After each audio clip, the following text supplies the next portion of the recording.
बुद्ध के पास उनका एक शिष्य आया और बौखलाए स्वर में बोला, जमींदार राम सिंह ने मेरा अपमान किया है।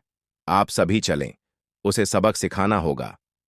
बुद्ध बोले, प्रियवर, सच्चे बौद्ध का अपमान करने की शक्ति किसी में नहीं होती।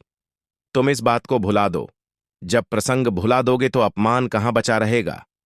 शिष्य ने कहा, उसने आपके प्रति भी अपशब्दों का प्रयोग किया था।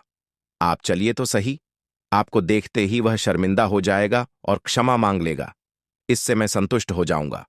बुद्ध कुछ विचार कर बोले, अच्छा, यदि ऐसी बात है तो मैं अवश्य ही राम जी के पास चलकर उसे समझाने का प्रयास करूंगा। शिष्य ने आतुर होकर कहा, चलिए, नहीं तो रात हो जाएगी।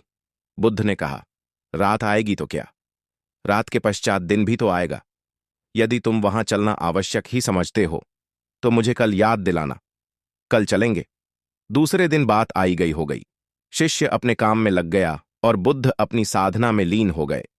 दोपहर होने पर बुद्ध ने शिष्य से पूछा, आज राम जी के पास चलना है? शिष्य ने कहा, नहीं। मैंने जब घटना पर फिर से विचार किया तो मुझे इस बात का आभास हुआ कि भूल मेरी ही थी। अब राम जी के पास चलने की कोई जरूरत नहीं है।